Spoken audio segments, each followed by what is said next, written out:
Hello guys, welcome back to my YouTube channel Education Hub and I am Anshul Dhiman. So guys, आज की मेरी इस video में मैं हमारे क्लास 8th के छत्तीसगढ़ के जो स्टूडेंट्स हैं तो जो उनके अभी आप सभी जानते हैं आपके मासिक आकलन जुलाई मंथ का जो है वो चल रहा है, उसके सभी आपके असेसमेंट के सॉल्यूशन सभी सब्जेक्ट के मैं आपको प्रोवाइड करा चुकी हूँ विद योर प्रोजेक्ट आंसर। तो इसमें भी इससे पहले वैसे तो मैं आपको मैथ्स का आपका जो प्रोजेक्ट वाला क्वेश्चन है, क्वेश्चन नंबर 10 जो आपका 5 मार्क्स में है प्रयोजन कार्य वाला वो तो आपको प्रोवाइड करा ही चुकी हूँ, बट मेरे कुछ स्टूडेंट्स जो हैं उनको जो है इसका पूरा सॉल्यूशन चाहिए था, तो इसीलिए मैं अब आपके लिए क्वेश्चन नंबर 1 to 9 ये पूरा सॉल्यूशन इस वीडियो में लेकर आई हूँ। सो वीडियो को बिना स्किप किए एंड तक ध्यान से ज़रूर देखिएगा ताकि आपका कोई भी एक सॉल्यूशन मिस ना हो जाए। तो सबसे पहले हम जैसे कि जानते हैं क्वेश्चन नंबर 1 में आपसे वस्तुनिष्ठ प्रश्न जो पूछे जा रहे हैं, इसमें फर्स्ट वाला जो आपका है, निम्न में से कौन सी संख्या पूर्ण वर्ग संख्या है। सो इसका राइट आंसर हो जाएगा ऑप्शन नंबर सी, 1521 जो है हमारी पूर्ण वर्ग संख्या है। फिर है 101 स्क्वायर का मान होगा, यानी कि ये जो इसकी पावर 2 दी गई है इसकी वैल्यू आपको बतानी है। वैसे अगर मैं आपको इसका इजीएस्ट सॉल्यूशन बताऊं तो आप क्या कीजिएगा, अगर जैसे स्क्वायर पूछा गया है ना, सो 101 को इससे 101 से ही जो है आप मल्टीप्लाई करके देखिए, जो भी आपका आंसर आएगा वो आपका सॉल्यूशन है। सो हमारा आंसर आया ये वाला, ओके, 10,201। सो इसमें जो है option number D will be the right answer. Third question है 400 को यानी कि 400 को किस संख्या से गुणा करने पर गुणनफल पूर्ण वर्ग संख्या नहीं होगा। सो इसमें आप जो है मल्टीप्लाई करके देखेंगे, तो जब आप मल्टीप्लाई करेंगे आपको पता लगेगा इसका जो आंसर है, इसका आंसर हो जाएगा 2। फिर आ जाते हैं हमारे अति लघु उत्तरीय प्रश्न। वैसे तो आप इसका स्क्रीनशॉट भी ले सकते हैं अपने सॉल्यूशन का, लेकिन मैं आपको इजी जो है बता दूं, अगर आपको इसकी पीडीएफ चाहिए विदाउट एनी कॉस्ट, सो मेरा इंस्टाग्राम अकाउंट है एजुहविद अंशु के नेम से ही, वहाँ पे आप जल्दी से जाके मुझे फॉलो कीजिए, मुझे पर्सनली टेक्स्ट करके बताइए कि आपको इसकी पीडीएफ चाहिए या किसी और सब्जेक्ट की अपनी क्लास के, मैं आपको वो विदाउट एनी कॉस्ट प्रोवाइड करा दूँगी। सो इसमें आपका जो फोर्थ क्वेश्चन है वो है एक वर्गाकार बगीचे का क्षेत्रफल, वर्ग यानी कि जो स्क्वायर होता है हमारा, है ना, तो हमारा जो स्क्वायर होता है उसका जो क्षेत्रफल, उसका जो ये एरिया है वो ये आपको गिवन है यहाँ पे 18,225 वर्ग मीटर, यानी कि स्क्वायर मीटर जो है। तो बगीचे की लंबाई यानी कि लेंथ एंड चौड़ाई विड्थ ज्ञात कीजिए। सो हमारा जो फॉर्मूला होता है आप सभी जानते होंगे, वर्ग का क्षेत्रफल यानी कि area of square A into A, या ना भुजा इंटू भुजा, यानी कि जो होता है साइड इंटू साइड जिसे बोलते हैं। सो वर्ग में लंबाई और चौड़ाई बराबर होती है, जो हमारा स्क्वायर होता है उसकी जो 4 साइड्स होती हैं वो 4 साइड्स इक्वल होती है। तो भुजा का स्क्वायर यानी कि इसका जब आप अंडर रूट करेंगे, आप इसको यहाँ पे सॉल्व करेंगे तो इस तरीके से हमारे पास ही आ जाएगा। इसको ध्यान रखेंगे, 3 इंटू 3 का यहाँ पे 3 आ गया, 3 इंटू 3 का फिर ओपन किया 3 आया, फिर ये यहाँ पे एक मिस्टेक है, आप इसको दोबारा सही करेंगे, यहाँ पर भी 3 इंटू 3 आ जाएगा जो कि यहाँ पे 3 आया, फिर 5 इंटू 5 का 5, तो आपने मल्टीप्लाई किया, आपका आंसर आ जाएगा 135। सो अतः बगीचे की लंबाई और चौड़ाई यानी कि जो ये बगीचा है ना, इसकी जो लंबाई चौड़ाई आपको ये दी गई है, इसकी लेंथ और जो विड्थ होगी वो 135 मीटर की ही होगी।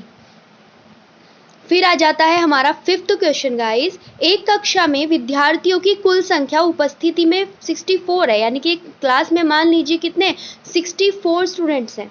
उन विद्यार्थियों को प्रार्थना में इस प्रकार खड़ा किया गया है कि प्रत्येक पंक्ति में उतने ही विद्यार्थी हों जितने पंक्तियों की संख्या, ठीक है, यानी कि रो एंड कॉलम्स जो है इक्वल्स होने चाहिए, तो प्रत्येक पंक्ति में कितने विद्यार्थी खड़े होंगे।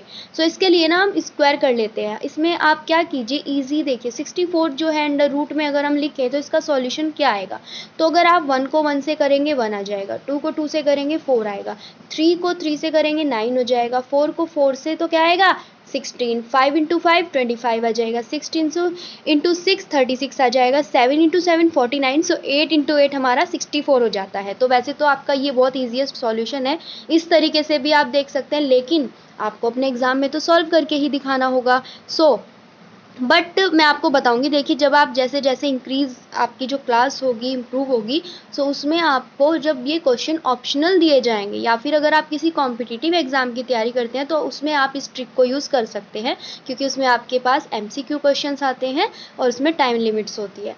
सो देखिए अब हम करेंगे, इसमें ऐसे ही हमने सॉल्व किया तो 64 का अंडर रूट में जब सॉल्यूशन आया तो प्रत्येक पंक्ति में 8 विद्यार्थी खड़े होंगे, यानी कि स्क्वायर जो बनेगा रो और जो इसके कॉलम्स होंगे वो सारे 8 और 8 हो जाएंगे।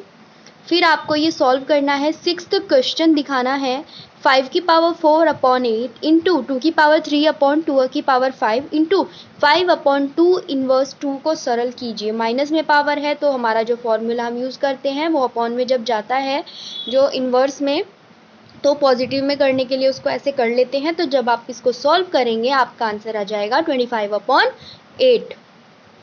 फिर आपका 7th क्वेश्चन है, यदि 1 अपॉन 2 की power x is equal to 16 की पावर -3 हो तो x की वैल्यू आपको इसमें बतानी है कि 2 की पावर इसमें क्या होगी।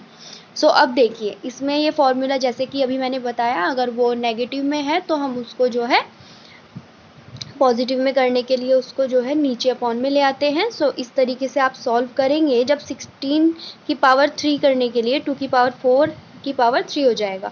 सो जब इसे सॉल्व करेंगे x की पावर 12 हमारा आंसर आ जाएगा। और PDF के लिए मैं भी आपको बता ही चुकी हूँ इससे पहले मेरी वीडियो में। फिर है क्वेश्चन नंबर 8, ये भी आपको ऐसे ही सॉल्व करना है। 1 अपॉन -5 की पावर -5 को डिवाइड करना है, -5 की पावर 4 है, इसको सॉल्व करना है। तो इसी तरीके से आप सॉल्यूशन अपना यहाँ से देख लेंगे। फिर आ जाता है क्वेश्चन नंबर 9। दिए गए चित्र में यहाँ पे आपको एक जो है शो किया गया है, एक पिक्चर शो की गई है। C और जो D है, यानी कि ये जो CD है यहाँ से यहाँ तक, ये हमारा 5.2 सेंटीमीटर और जो ये AD है ये है 1.3 सेंटीमीटर। फिर ये जो B और E है ये हो जाएगा 0.9 सेंटीमीटर और जो E और C हो जाएगा 3.6 हो जाएगा।